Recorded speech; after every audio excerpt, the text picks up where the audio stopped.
Hey everybody, welcome back to Universus Studios. I know it's been quite some time, but I guess with the game of Universus and UFS in general just kind of slowing down this year because of the state of the world, we haven't really been releasing much. But that being said, so I'm joined, of course, with my two compadres and co-hosts, Mark Tyner in the top right and Jacob Johnson in the top left.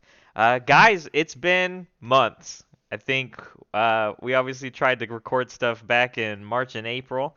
Not that we haven't been seeing each other, of course, but content-wise, we haven't really been doing anything. So, how There's have y'all nothing going been? on. That's for Nothing sure, going for on. sure. But how have y'all been? We can tell the community, what's been going on with our lives for a little bit. We have some time. Man, Jake, we ain't been doing shit. I can't think of a single thing I've done other than play video games. Yeah, it's been Um, it's been a nonstop lot of nothing. Hearthstone. A That's lot of true. Hearthstone this year. I think even in general, like we've all been playing Dragon Ball Super a little bit more recently, just because they were kind of really quickly on the online tournament bandwagon, like a lot of these other games were. Ever since I moved back to Omaha, I've been able to play with y'all as well. DBS community, also a Legendary Wolf, kind of bigger stuff like that. So I know that's something that we've been doing. But that's not why we made this video, of course. We're here to actually talk about Universes because we had something really cool happen this past weekend. And we had the first ever online standard event hosted by Jasco themselves. And I think to kind of preface this, because it was not advertised by a ton, but basically it was essentially a PTC. The grand prize was a plane voucher if you had won the whole thing, and then they also kind of decided that this was kind of the event that they wanted to send out all of these attack and foundation promo cards in one giant big hurrah at the end of the year because they made all these promos for the PTCs that were supposed to happen this year. Of course, a lot of those did not end up happening ever since March. So instead, they handed them out as prize support for this, and I know they have been kind of handing them out as well for retro support, which has been the only online tournaments they've been hosting so far. With that being said, we are lucky enough to have the winner of the standard event on our own channel. So, Mark, congratulations on winning the first ever standard event. How do you keep winning everything? Hey man, you just show up and then at the end they're like you won and it's been 13 hours so you're like, okay, and you just gotta take the That's prize with you. yeah, I had a blast. I personally did not get to play. I got to work a lovely double shift that day so that Jacob could play since we work at the same place. Obviously, we made a mistake. Yeah, no, yeah, of course. Yeah, Jacob. Long story short, Jacob did not end up topping. But it's okay because Mark carried it through for us as a group in general. Heck Um, yeah, dude. Regardless, I did, however, get to watch a lot of it, whether it was my break in between my shifts or after I got home. And TCG University, still being hosted by Tam at the time, uh, allowed me to hop on, and I was able to cast and co-cast with Phil Birch, which was a ton of fun. And I got to take Tim Keefe's spot on top four. Uh, Additionally, I was in chat basically most of the time and most of the day talking about and enjoying and having a good time. And so overall, as experience, it was very similar to me for Worlds this past year because I got to have a ton of fun just casting the event and talking to the community.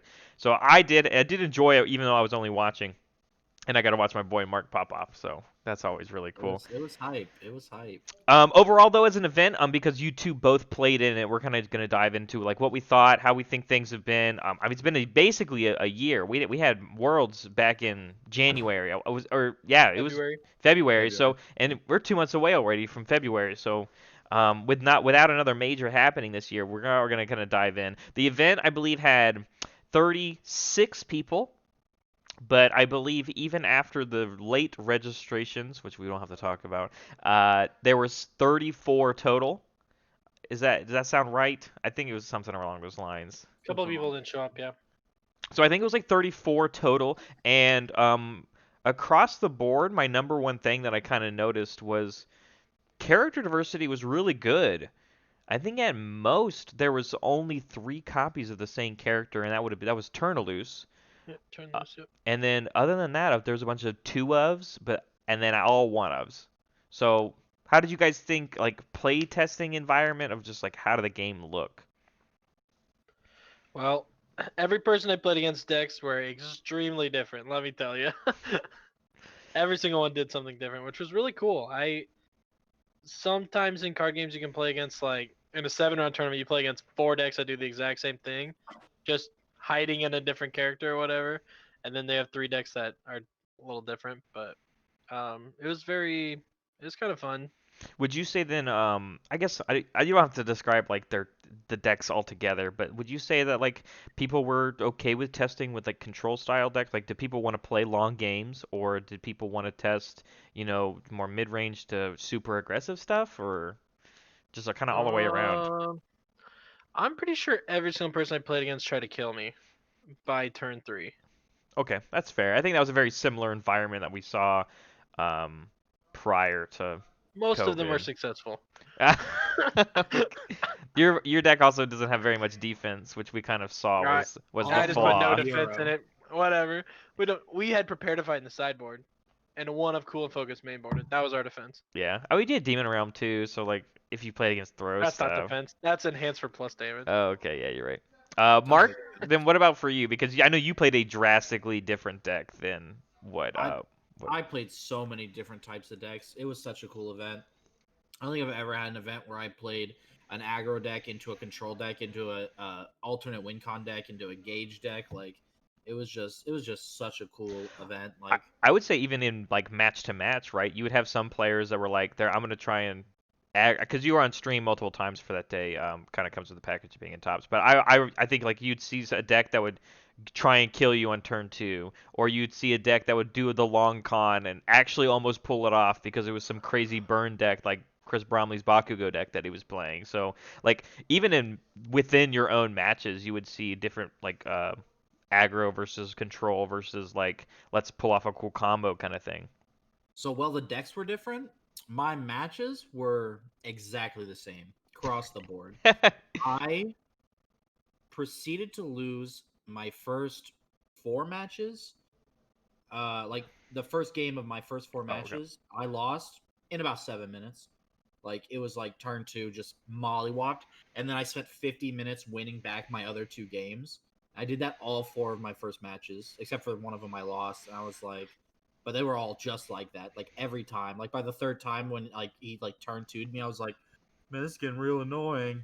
We can backtrack then too, just because we don't have in case nobody did watch the event or they haven't seen the list, which Jasco has has posted the top 8 lists, so you can go check out Mark's list if you wanted to. JJ, you played Raphael 2 dot, and then Mark, you played Kevin Broberg 2 dot, which I don't think is really that big of a surprise coming from us specifically, because we kind of have been talking about these decks It's like the only decks we played, for honestly. Cause months. like, Yeah. So like we haven't been playing and trying out all the new DLC stuff as much as we probably should, I should say, because I mean you're right, we haven't really been very motivated with not very many events going on. But we did, however, take both of these decks to a TCG University invite that we went to and we played and did on stream. I casted for the most on one of them, and then you guys went back and played in a second one pretty shortly thereafter. But like we brought that Kevin deck twice, and that's kind of been I've been calling it the baby of our channel because I beat it with the second one though. I should have played the deck that beat it in the tournament. oh check six. No, I played Super Skullman in the other Oh, one. that's right.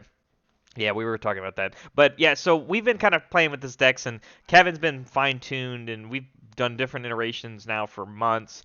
Raph, we kind of were happy with for a very long time and hadn't really touched it, but we still We thought it never was, adapted it. I think that was the yeah, issue. We never like went back to look at it. We knew it worked before, so yeah. why not keep trying it? And I think we can all kind of agree that was probably the big downside to that deck is you're right. Like we thought it was so good aggressively that we didn't need to really tech for defense. I mean And I that plus lost every die the roll.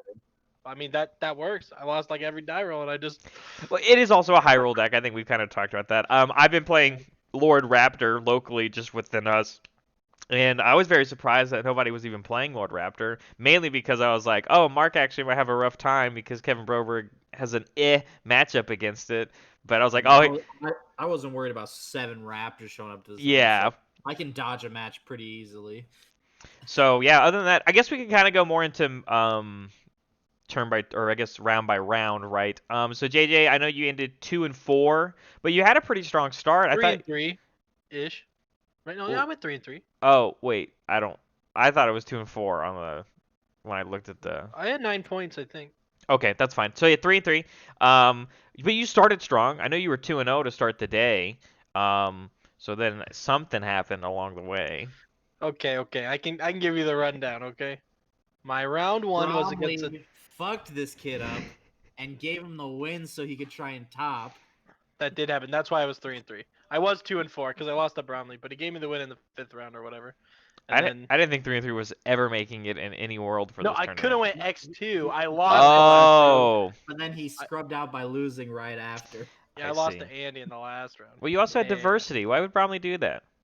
I don't know. He wanted to. Okay, all right. He had stuff to do. He had like drill something Because he's a out. nice guy. Yeah, you're right. Yeah. Bromley, We don't judge. the We don't nicest judge guy. Bromley. Whatever. Bromley's the homie. I don't think either of us are topping anyway. The person who topped had crazy strength of schedule. Those X2. Fair enough. Okay. It was Anyway. me. Oh yeah. Oh yeah, it was Mark. Well, but you were seventh seed, so there was another X and two. Yeah. The other RAF player. Gotcha. Yeah. It was Ben. Ben there, right? Yep. Anyway, round one, I played against Halim 2. It was one of the cooler decks I played against. It ran Fort Negley. So if it went away, both people shoved 2 in, and then he would tap his character and build those 2. So he didn't get hurt from it, but you stuff 2 of your opponents. What? And you would add it to momentum with the foundation. There's a foundation that flips to add an asset.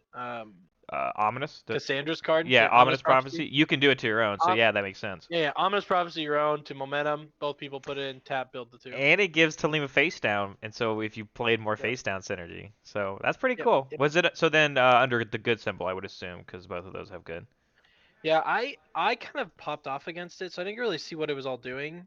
I just remember hitting the like triple moonset one game and then double Sugmina Ultra into a moonset game 3 or game 2. It was like, yeah, I hit the nuts that game. So that's Re- how I won round 1. Regardless, it still looked like a really cool deck because I haven't seen very many Talims on other online stuff. So I think I lost the second round. I thought you started 2-0. I couldn't remember. I I thought don't Mark remember and my I thought second round. Mark started 1-1. I couldn't remember though. No, that's not true. I think you did start 1-1. Maybe that's right. I'm pretty sure I did. Let me check. Let me check my rounds quick. Oh, that's right. I'll It is remember on when I look at Discord. the names. So that Fine. was his round 1. Yeah. I played against Turnerloose round 1 and was like, shit, this is one of the most aggro characters I know that exists. Also gives throw to stuff, which is sometimes an issue. Very bad for me. You know? It's Oh, an- I know it- I know when I lost round 2. I know what I lost to. Okay. Was it when? It was when Oh yeah. All right. I know Kevin's our Broberg, or Kevin Broberg was our baby of the tournament, but Jose's Wen deck, everybody was Oh. loving. It was as if I was watching Worlds again. Everybody was watching this Takeda deck play, and everybody's like, "Oh, everybody's gonna go home and build this deck now." I know even we were talking about it. Like it was awesome. Never have I seen a deck that nobody was talking about specifically, and then throwing in an old ultra rare like Cannonade and just like actually murdering people with it on stream.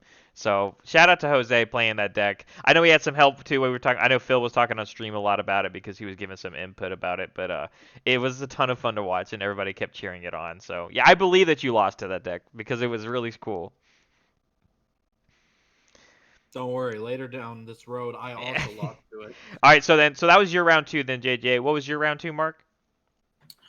I don't remember. I was saying my round 1. My round 1 was against William Anderson playing Turnerloose. And then round 2, I believe I played Mike Lowe. Yeah, I played Mike Lowe playing Cassandra. Oh, okay. So you did get to play against that deck. I was wondering because you didn't play him in tops, but No, I played him round 2, and I think again same thing I'd been doing.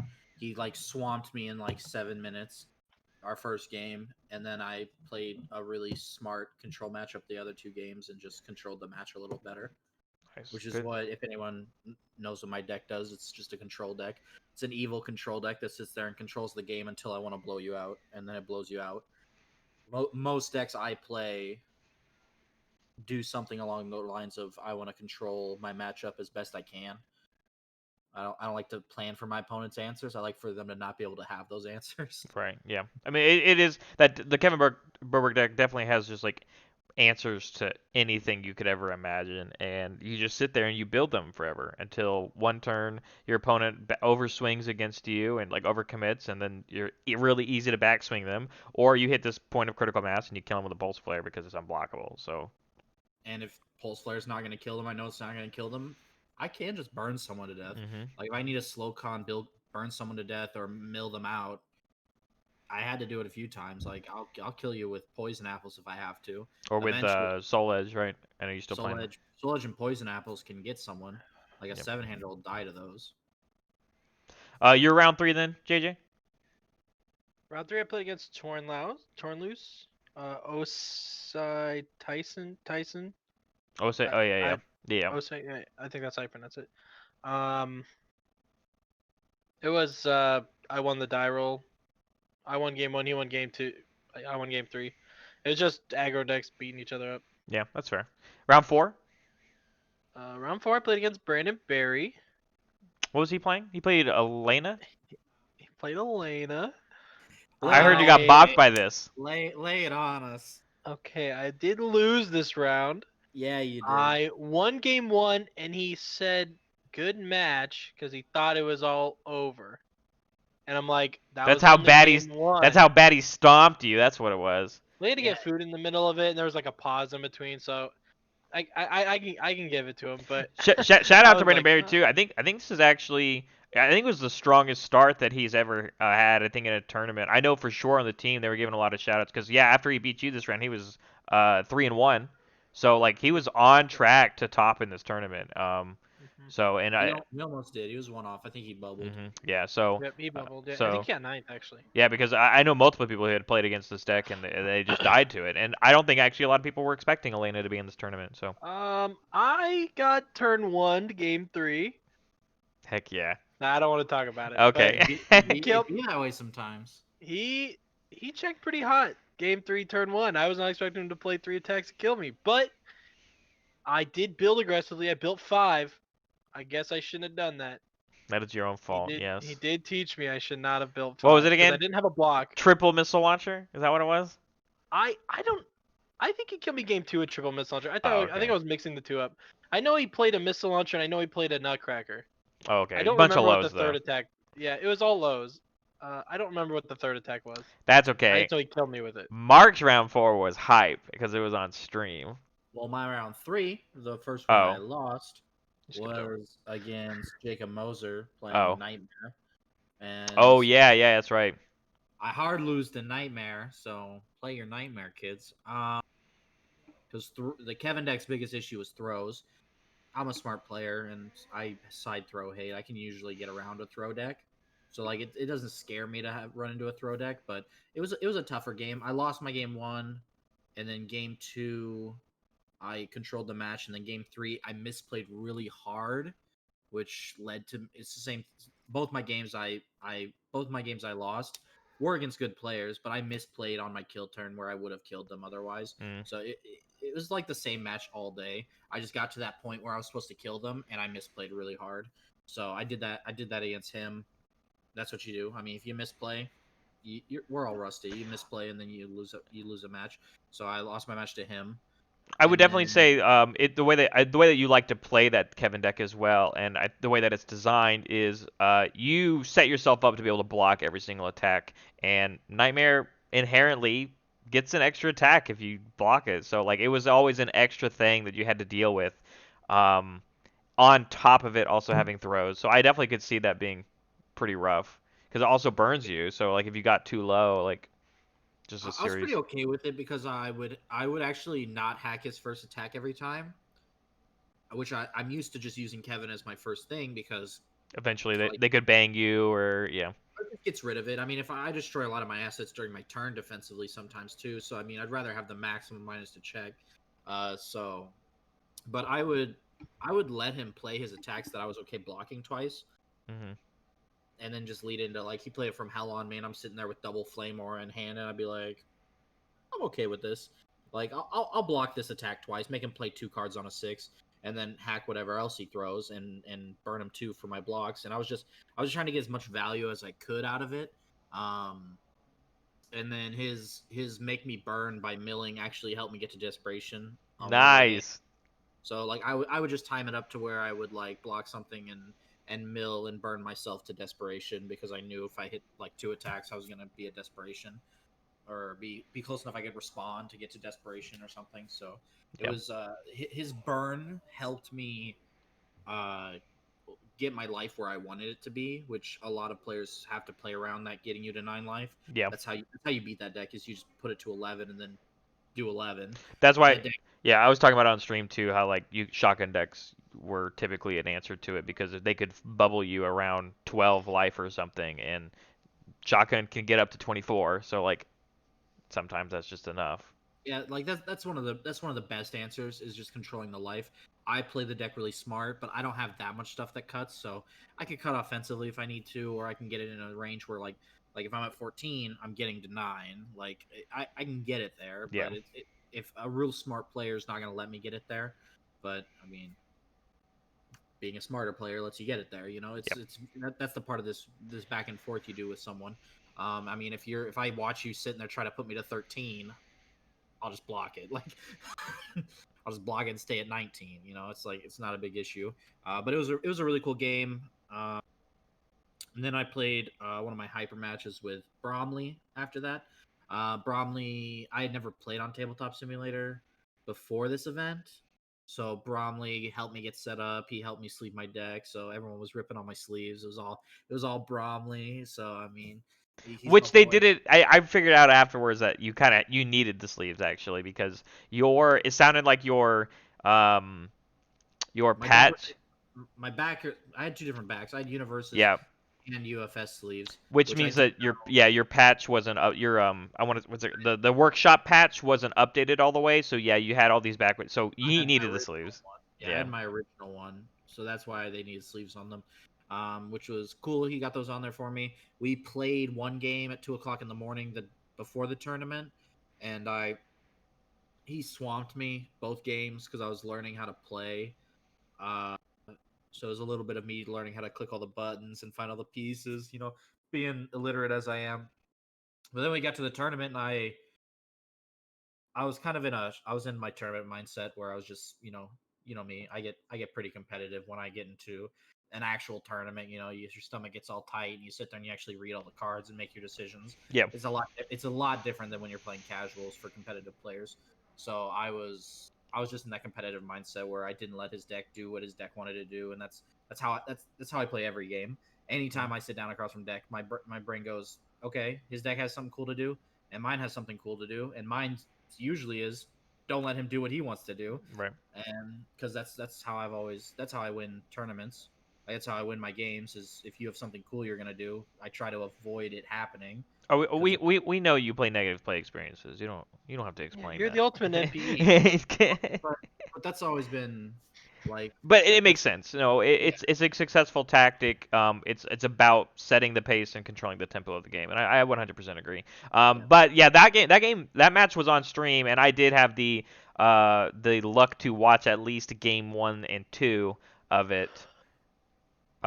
Wait, well, I guess it was only two. Yeah, so I actually did get to watch the whole thing before I had to go back to work, which I was very glad to see, because it was like not that I want to spoil what we're getting to towards finals, but it was just this cutting edge of like you were at one life or you were at like two or three life to where you were gonna die to something, and and Bakugo went down to one life, and then you block with a flame war and he dies, and Bromley flips the table because it's funny. And It was funny, and that game I'd almost decked out game one against him. hmm I had like 7 cards in deck. We were getting to end game UFS where like you start counting cards in each other's decks, and he was trying to burn me as much as he could. I went to 3, he went to 1 because I don't know. Bromley's a very smart player, and he just forgot I was playing Flamore, even though he knows my deck list. and y'all Like play, yeah, you guys played each other last night, so yeah, the and night before. he's like played a high attack, and he cut himself for 2 with blood for blood, and I was like, Huh. okay. I blocked him and he died, and he flipped the table. But he flipped the table, but he was laughing the whole time. We were Yeah, having for fun. sure. So, but his deck was really cool. Just trying to burn me for 19 on his attack by milling losers. It was really cool. It was a really cool deck. It was probably my favorite deck from the event. Awesome. So that was round 4. So round 5. Round 5, I also played against Bakugo. Oh, nice. I And you got lost to. Oh, yeah, okay. destroyed. I got absolutely annihilated from the deck. I couldn't do anything. I Punch and believe it. Judy. He had Punch and Judy's, and I'm like, that's 8 enhances. My attacks do nothing. Oh, yikes. So if I tried to kill him, he just canceled my attacks. I was like, oh, cool. Yeah, and it gave negative stats, so you weren't giving it anything because he was playing Nothing. enhances. Wow. Not at all. I just let it happen. I was like, oh, Ripperoni. I'm losing this. I couldn't even find the meteor against him to like cancel the actions. Oh, yeah, Because it's like true. it cancels actions on it. I'm like, nah, I don't know where those are either. So okay. But then you said, like you said earlier, he gave you the win because at that point he was already X and 2, and he didn't think Yeah, he was he gonna didn't think make it. he didn't think I had a chance, and he's the one who asked me to play in the tournament and stuff like that. So I guess he just Mhm. felt like he wanted me to have a chance. Yeah, that's right. And he's a really cool dude, and Bromley does. He always has fun, and he's a great guy. I want to He do kept like saying it was up to me, and I'm like, nah, dude, I it's want to up do to like you. a You decided. a cross channel thing, but Phil and Bromley are always busy. So, You probably would. your round 5 then, Mark. I played against Ben Lambright, playing the other Raft deck, and Ben also one of the more smart players in the game. He plays very similar styles of decks. So sitting down across from him, I knew what he was going to do and what his deck was going to do, which isn't to say he's not good. It's just saying that I've played against Ben at a few events, and it's usually the same matchup.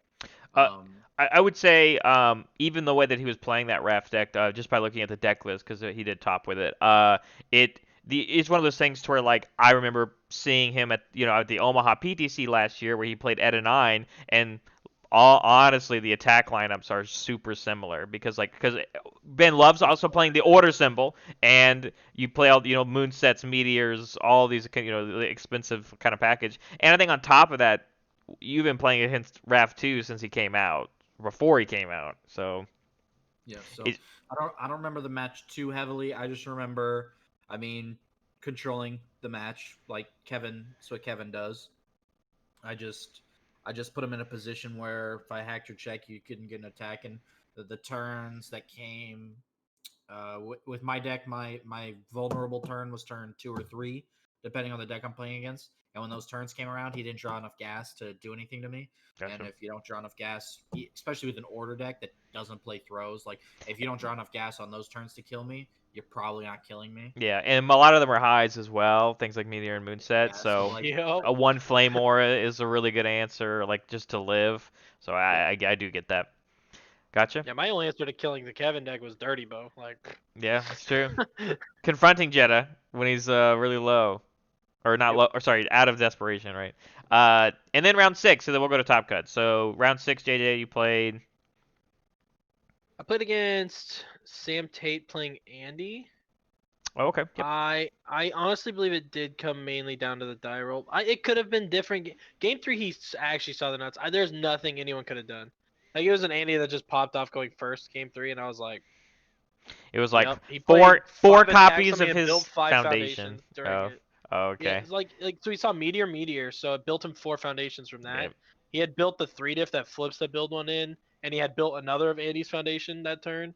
So he just like destroyed 3 of Andy's foundations, built 8 foundations. He had like 11 foundations during the kill turn. Wow. On turn 2, I was Uh, like, I don't know what I'm supposed to do here. I have 4 foundations and 3 cards in hand, and you built 11 and are still attacking me. Right, yikes. Fair enough. So lost to There that wasn't one. like no, yeah. There was no hope for me really, Yep. in that round. I think a lot of people kind of speaking because we're talking about Andy. There was 2 in the tournament. I think a lot of people thought there might have been more. I know a lot of people are kind of like because Andy can play like 2 big types of game styles. You can play a very aggressive Andy where you just go in because he builds foundations inherently and gives stats off of them, and then you have the other version where you can play kind of a longer mid-rangey good symbol type deck. It's basically the best way I can describe it because I do think those decks are pretty strong. But yeah, sometimes you can just pop off and yeah, you can just do a ton of damage because it's Andy. And then you played Mark in round 6. I played against Jose in round 6, and At this point, you were both X and 1. Yeah, we were both X and 1, so we knew we were topping. Mine was iffy. I knew he was topping. Uh, I lost to Jose game. I want to say game 1. He just took off me. No, I think I got game 1. And then game 2, he just popped off with gauge stuff. Like he just played a good string of attacks. The deck's really cool because I I thought couldn't he 2-0'd you. I thought he 2-0'd you in rounds. think he 2-0'd me, but I'm it's pretty sure definitely. I lost in about 5 minutes and I watched the whole thing. So Oh, he definitely could have 2-0'd me. It's possible. I know that our last game he got to 4 wins, and then when he got to 4 wins, he just tapped my entire board, and there was not really much I could do He only because taps foundations though, right? he does, but my assets didn't really do anything Yeah. that I had out. My big thing was like I already had a card in my card pool, and I was trying to not let him gauge, and then Mm. he played something I couldn't do anything about because I misplayed. I was supposed to block the card so he couldn't gauge, and I actually would have lived that turn, which is one of the other big misplay I made. I was going to respond something, and I missed the window because he was already on his second enhance because I didn't have any enhances, and I forgot to respond, and I was like, well, it'll be That's not good. fine. And it wasn't fine. I Okay. lost the game because of it. Yeah. So very cool deck. Probably this my second favorite deck behind Bromley's. Uh, like it was just, I always thought the character was good, and then actually watching him get played and top an event was super It super was cool. the spark that we needed so that we could build it. I kind of want to build that Talim deck. Oh, Just the like Talim I'll one? make obviously make a lot of different changes, but Yeah, we I haven't really like really. the Fortnightly thing. Yeah, we haven't really kind of. We're just talking about Fortnightly the other day. And good Kevin Broberg. Was that what it was? Right? Hmm. No, good Cassandra. Oh, that's right. That's Oh, right. It was talking okay. about that. Yeah, Because you can do it in any good because character. your blocks already ignore with the shield, so you can do it Yep. defensively, and it's like, oh, okay, whatever. Okay, so moving on then. So then Mark, you did topped, getting seventh seed. So you were on the bottom half of the bracket. Which hashtag going first doesn't matter. Uh, because you won the whole thing, obviously, and you were on the bottom. Lost almost every die roll and went second in all of Top Cuts. So So you played second seed, who I believe was Keenan. it was Jose Oh, again. Jose again. That's what it was. That's right. Yep. I'm one behind. So you played against Jose, which I did not get to watch that, but from what it sounds like, compared to what you just described in rounds, you reversed it in top cuts. So I controlled the entire match. Like It was an exact opposite. I think he got 2-0'd and then he 2-0'd Jose yeah, in the so toss. I 2-0'd him. I saw all my answers. I didn't let him gauge, and then I when he didn't gauge, like the minus to check didn't really matter, and I built enough assets that like my pulse flares just did a shit ton. And the hardest part for me with Kevin was getting through like 34 life he has, right? 34, 33 life. 33, I think. it was Yeah, 35, but yeah, whatever. just getting through that wall of health for Yeah. Kevin's an issue because that deck is extremely good against seven handers because I can like my parries alone are lethal. Like I don't have to like do anything. I think I had to push him to deadlock and get like extra damage on my things or No, like something. with But Kalut's. yeah, That's fair. but yeah, the biggest problem was getting through that body. But I think I got through it pretty easily in my 2 games. Inherently, I think a lot of us would think too that like if the game goes too long already against Kevin and you're a five-hander, it feels really bad because Kevin needs less answers to get through five cards in hand. You know what I'm saying? So. That is true. So Yep. I think eventually it kind of got really bad, probably for later games, I could imagine. But I could see how in rounds maybe he could just blow you out because you're too early. So then moving in, so then you progressed, and then you had to play against first seed, who was Keenan Meadows, playing Astaroth, one dot. Yep. So So Keenan, I say this about a lot of the players in the game, but Keenan's probably one of the smartest players in the game. I put him in my like top 6 smartest players in the game. So when I knew I was playing him and he went Swiss champ in this event, I was terrified. And then I realized he was playing a deck similar to my own. It was a desperation deck, which is what I thought he was playing. I was afraid he was playing a lot of the Astaroth throws, and he was not. So that was good for my deck that he was just playing the evil package. On top of that, he checked everyone in his deck, which that's the game. Like yeah, sometimes, but it made for him not having a fun time. which it sounds really selfish as me because I won, but I hate it when my opponent Yeah. is just having a shitty time playing the game. I Like believe. Yeah. I get that I play negative play experiences, but that's because I want to take away answers just to be the better player. I want my deck to do better things. I don't want my opponent to just have a shitty time playing the game.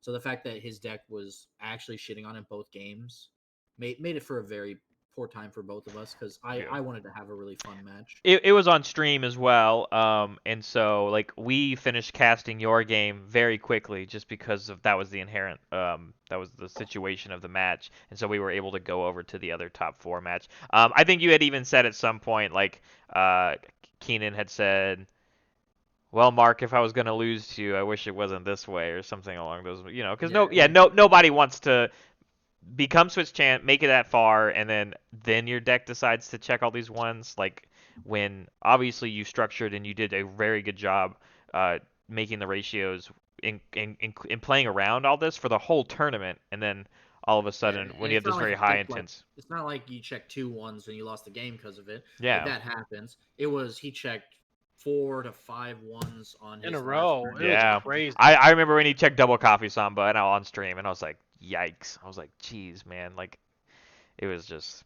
Because I was talking about it on stream, I was like, honestly, I was like, the Astaroth deck has some really good gas. Like it has a really good chance to get through this Kevin deck, especially if the deck like built some momentum and he played a Coffee Samba and he multipled it. Because the Kevin deck doesn't have a lot of answers to attacks that you don't physically play. And I was like, if he could pull off a really good multiple copy here, I think he can absolutely win this entire match. And then he checked every single Coffee Samba, and I was like, that's not good. So it was kind of hard to watch, but at the same time, I agree. I think Keenan was a smart player, and he played incredibly well for the whole tournament. So um, Yeah, like I said, one of my favorite players. He's super smart. He likes helping people out. He helps his team out every time they're at an event. So I mean, just a really cool dude. So I was hoping our game would be a little better. It wasn't, which was really unfortunate. But some, I mean, that's I think my first player sponsored player Matt said live by the one, die by the one on the bottom of my mat, and that's because sometimes you just die to the one. Like mhm. that's why they're one checks for a reason. Meanwhile, because I was casting it, your match was over in about 15 to 20 minutes, and when y'all finished, Colby Cram playing Taki and Mike Lowe playing Cassandra, who were the other top four match, were still on game one. So we hopped over there, and I got to commentate this. What was it? 2 hours of a match. It I was, played 3 TFT games and took a shower in that match. yeah. So That's like, all I remember. so it I was told incredibly long. I thought it was very good to watch for, especially when it came down to like control. If you want to watch control decks go at like, or not control decks, but like a control game, and you want to watch it, and like it was like for two in a row too. So like if you want to go So watch, I'm gonna stop you right there. This was not good UFS we were watching. I would say there was a lot I of love mistakes. I love both players, but it was watch each player take 7 minutes planning what card they were gonna play. Then they play the card, and then they misplay 3 times, and then they repeat. And that was like the entire match for like 2 hours. I would Like agree that I think there was a lot of misplays. If you watch the stream and you watch the commentation, yeah, there I was, think the commentators even said every yeah, 5 minutes I heard, "What are they doing?" we Like had every, we had a lot of rambling during it just because there's a lot of thinking time. Again at this point, I guess I'll also reiterate, you guys had all been playing UFS. If you were in tops, you've been playing UFS at that point for 11, 12 hours. So Mhm. like, because we were going late into the night at that point. But yeah, I mean, if you do watch the commentation, it was a very long match. It was misplays quite a bit across both sides. Um, and then instead of being punished for them when someone was trying to punish, it felt like there was like another other misplays, and so it just felt really grindy.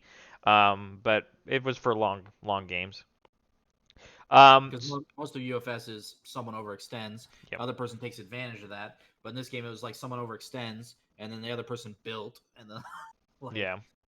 yeah. Um, so yeah, so Colby ended up winning that. So Taki. So then we went to finals where Mark, after having waited something hours for this match to be finished, who you were very hungry and exhausted. I Uh, was I was so tired. I expected a not even top. We had made dinner plans that Yeah, night. we all three of us did because we had all we were like, let's go get dinner after y'all are done because I'm done with my double and you guys were playing the Yeah, games and we could and then talk we had about it. like 9 or 10 dinner. Well, it was 11 by the time top started or something for us, so it was like, No, okay, after top 4 finished at 11:30 or something. yeah, I just remember because in the middle of finals, midnight had struck, and that was Tam's whole idea because he wasn't going to be a part of TCGU anymore after that day. But Oh, yeah, so there was big memes in chat. But you played Taki in finals. Um, I mean, it's your match. It was hype. So It was a really cool game. Colby's a really good player too. I know he always plays Taki. He's been playing that deck for as long as I know. I mean, and so he knows it better than anyone. And he can play a control matchup, or he can just sit there and check sixes on his six checks and kill you. Like we watched him do it all day, just randomly be yep. like, oh, well, here's something into a Fuma seal, check a six on it, tap one, send it away, from hell on a six, check a six, tap one, like all day, and he just kill you with Mhm. that. So the deck was really cool. Like I love Taki. I didn't think it was gonna give me issues because like half of Taki is defensively just being able to block stuff and clear stuff, and my deck's like we're gonna attack you once at the very end of this, Yeah.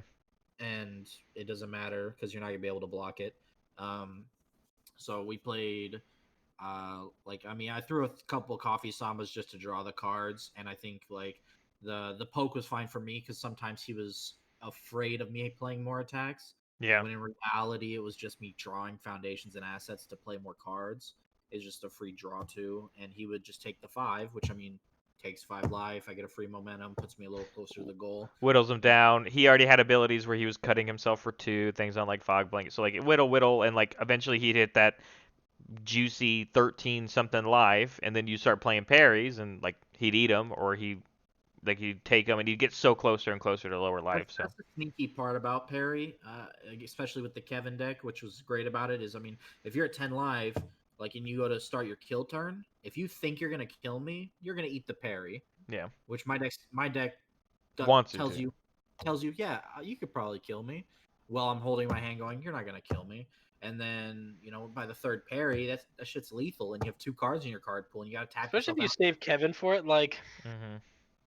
sometimes you can just parry someone and they're at the 5 life, and you're like, oh, I have Kevin, so this has 20 speed. Yeah. It's all a whittle game. I mean, and I have to see the parries, but I mean, by the time you sculpt, he is a 9-hander. I get to pick up those face downs. Like I start first form build 2, play 2 cards from hand, hold 5 cards in hand. You get to sit there and sculpt your perfect defensive turn. I know And your Tim defensive turn is what's killing them. Tim Keefe had been talking about it all day, and I think Phil too. I think it became a meme at that point when we were in finals. We were like, ah, yes, Mark's typical, the hold 5 pass, because I mean, you'd start your turn with, if you count the face downs, you'd start your turn with 11 cards, right? Like, When I first started playing Kevin, I felt bad when I just like build an asset and a foundation and pass. But then I started realizing like that's build 4. Like build yeah, 4 pass has always been a strong turn in UFS. it's just because you're drawing cards with White House. If your opponent That deck played an attack and you that had Ivy drew more Blade, than any deck I've ever played. the evil symbol. I could end a turn with 15 cards in hand. Hmm. I thought I was playing Dragon Ball. But like it was nuts. Like I ended a turn with someone and I used all my draw that I had on board and I had like 14 cards in hand and I was like I like built 3 and I was like I can't kill them with this. I was like pass. They're like how many cards do you have in hand? I'm like 12. They're like Oh, Jesus. yeah. I thought you played stuff. You're like, I did. Yeah. I did. um, I discarded like I think it was one of the other things too, and which we can get to the game 3, which I think was the hypest part about the I popped off on stream, so because I was so excited about it. Yeah, we have a clip. Regardless, I would say moving in into before we get to game 3, I think the other thing too about if you ate these parries, or in some scenarios if like you attacked with a flame or offensively or something, and they ate it, the deck played fiddlesticks, and so if at any point you decided that you wanted to eat an attack or something, and he had already used Taki response, you got to take it as momentum, and then you got to add it back to your hand essentially. And so like this reusing these resources things, which mattered, especially in game 3. So kind of getting into it, I guess it was it was very similar to game one, I want to say in the beginning, except for the fact that your beginning build, Mark, was rough. I believe, So I made it rough because yeah. I second guessed myself, which hey, I should never do. Um, I saw two zero day foundations, which I don't know if you know my deck plays 16 foundations, 32 assets. So most of the time my hand is build assets. If you get two assets off turn one, you're probably winning that game if you went first. Yep.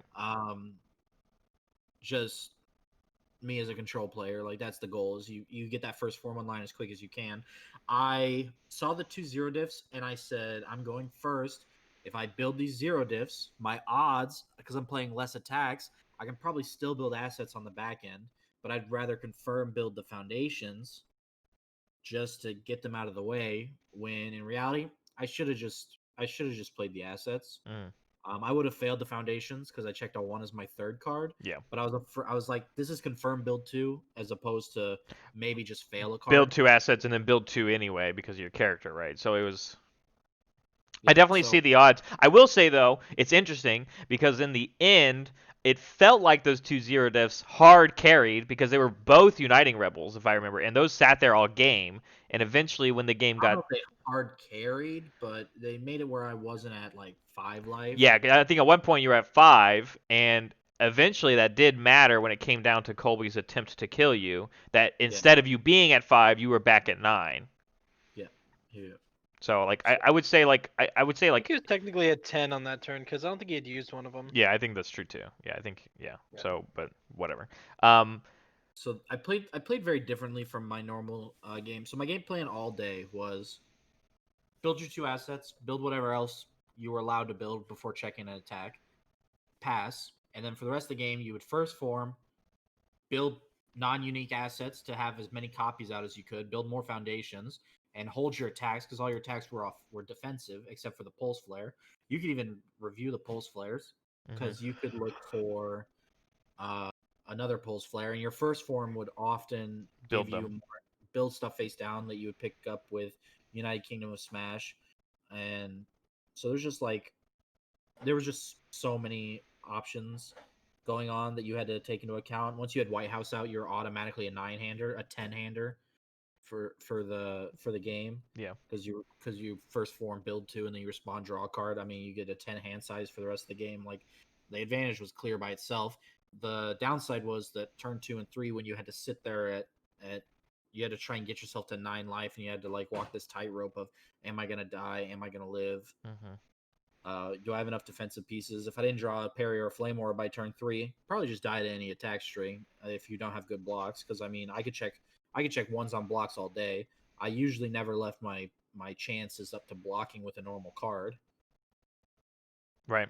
And then I won't sit here and we don't have to describe like the final kind of like turn by turn thing that ended up happening. It was incredible to watch. If you go watch the stream, all the decisions that Colby made were very good decisions when it came down to this final turn. But at the end of it all, like Mark played it very well. Colby ended up at 1 life. It came down to if Mark had another flame ore in hand, he won, and he did. So, it was an incredibly awesome way to end the day, especially after we just sat through that very grindy match against Colby versus Mike Lowe. So, like, I would say it was very, very good climactic finish. Yeah, You can go go watch check. the stream if you want to hear Barrett screaming. Yeah, freaking yeah. I think I Anyway, have an idea for that. We should take that noise and put it on Mark's stream as like if someone oh, if someone subscribes, subs you know or that noise. follows, Someone subs or follows, it should be you screaming, "No, popping Mark, off. no!" We can like take a little clip of the video and even when you sub to him it'll be Even he better. puts a flame war on the table and I scream. And you just stand up. Anyway, regardless, so you won the whole thing, man. And you I don't know, you keep winning every event you go to, so I don't know why we're surprised, I guess. Uh, but I was very happy that you did win, especially because it felt like we had kind of taken a really big break from this game and uh, just kind of put it on the back burner Glad to in see you general. still got it. You Yeah, know. we I mean, well, I mean, yeah, you do. I didn't play, so we talked. I wouldn't say we all have it. Let's just say it. I'm just the playtest buddy at this point. We we talked about playtesting for it before. There was No. like 3 or 4. No, me and Mark did like Oh, 3 or 4 days. We talked about hanging out and playing. I think we did once for like an an hour, hour. and then we And watched he and we played watched Steven Hearthstone Universe. and played We Hearthstone. played Hearthstone and watched Steven Universe the rest of the day. So So yeah, a little background about our team. It doesn't have to do with the tournament. These guys are way smarter than I am. Like miles and miles smarter than I am. More educated. Like look at these bees sugars, dude. They are actually so much smarter than me. So they hate when I win things. no, I don't hate it. Check it out. You check it out. So when these cats play UFS, it's so cool to watch because I watch it in their eyes. They both pick up their hand and they plan out every card in their hand and they plan out what it's going to do and what your opponent's going to do in response to it and how they're going to respond to that response and they're going to add up every little number and if it's lethal and how much their opponent can block. And I pick up my hand and I go, this looks like enough, and I just start slinging stuff and they hate it. And it's so much it's rough when we stand behind you at the table and we're like, he didn't think about this at all. He's just going. It's rough when you know he doesn't have the lethal. Like you see the cards and you're like, that's not lethal. But the And thing he's is, still going for it. but here's the thing, Mark will still play these decks to where like, oh, did he not kill you? Oh well, Ah, shucks, it. I'm still good. I'm good. I'm gonna still control the defensive turn and still Yeah, survive like it. So like, Gil could just draw yeah, cards and block still. Cassandra had stuff on the board to block with already. when you played Shinnok, he was like, I'll just cut myself and freaking get some cards in my hand. So So Yeah. people ask me what the best deck in the game is and how you pick the best character, and like my answer to it is if you have a character that you can go second and still have a strong first 3 turns of the game, it's a great character. yeah, just look at everything he's played. He played Gil, which drew 2 cards, and you play 9 mana Cassandra that builds assets defensively turn 2. can Um, kill her if you, like built 5. yeah, You know, Shinnok, if you were aggroed onto, you then could just draw whatever Backswing. you wanted to, and you could backswing somebody, and you also couldn't have your stuff canceled anyway. So you're having your yeah, so it didn't really matter. That was earlier. Airport can draw. Spike 1, you built your foundations. You inherently have like it's every character Mark's played has been. If something going second, you can have an advantage. I think if you're playing a character that if you go second, you could just lose. That's a character I don't play at events. And Yep. like Like think about it this way. Not that he's played it at any event, but Mark's favorite Mortal Kombat character now that Shinnok is banned is Johnny Cage. And that's because that character has card text when you go second. yeah, he does. That's Johnny true. Cage is nutty, dude. So like that's If just someone actually attacks you turn 1. that's just the idea of like where you see Mark come from. So I would agree with that. But regardless, we're coming up on an hour. I know we haven't come out with video, so I'm okay with it being long. But you did it. You got some cool prizes. That's really cool. I know you're You gonna. got prizes. No. You're gonna keep the. I know you're gonna keep the foil flame auras. I don't think I get to touch those. 100%, and I don't remember the other promos. I think we keep the Burning with Revenge. I'm just saying. That's just for you That's though. my- Nobody plays that card anyway, so who cares? Yeah, I don't. Um, I don't even play those symbols. we are. I would say overall though, as a group, we haven't really talked about much of the playtest stuff because honestly, we're very much in the mindset of like we know that a lot of these cards are going to get changed. So this is kind of the small state of the game stuff, I guess, is kind of what I talk about. So my theory is if I want to play with made up cards, I would just start playtesting my characters. yeah, or That's it's how I like feel or too. like go play a fan set or something like that. But like we understand that a lot of these cards are going to get changed. We have no problem, I think, contributing in the environment of like trying out the new cards. But I think all 3 of us are smart players that we can kind of just look at them and kind of have an idea on what we think. But it's really hard because you sit here and you play test with all these new stuff and they want us to put our hands on it. But we know that like for some of them, like they're not even gonna have the same symbols. So like what am I playtesting with other synergies for? So that's kind of why we haven't. They might keep the same symbols. They might. You're right, but like I just I feel like they've been mixing things up anyway, and so it's not that we're not interested in giving our feedback on the playtests on our YouTube platform. It's just not really the place to sit here and just ramble on our opinions and kind of do it. We are, however, as a group, incredibly excited for what next year brings for Universus. And I know I'm itching, especially after watching this event and casting it. I'm itching to really start playing this game competitively and start either traveling if it's allowed, or if this becomes the trend and we start doing more online tournaments. I think we're all kind of ready for that to kind of transition into that. That being said, the channel might still be a little dark for a little bit, but we'll keep updates if things come up. But this was kind of the biggest thing that we had coming. Is there anything else y'all want to say? No. Do you guys think Kevin's gonna get banned after this event? I think I don't think they'll ban it right away. because it's a Honestly. champ card, they are going to do their best to not ban it. But I would see an errata happening, just like how Tim Keefe 2 got one. It rotates Um, next year anyway, so I doubt. I don't know. They're supposed to rotate next year or the year I after. I think they're going to extend them though because Yeah. there wasn't a competitive year this year. As far as Good. I think where their mindset is at, um, I think an errata. I think if you You want my errata since I'm the only one playing him right now? we've all played the deck. Yeah. Only one winning with him right now. Okay, all right, whatever. Okay, You need to give you that what's spicy errata. yeah, You want what's me to your play the errata, my diversity dude? matchup in the same match? All right. All right. Ooh. All right. The first form only builds one from top, Okay. and he can't hack blocks. Everything else is fine. I can see it being your turn hack.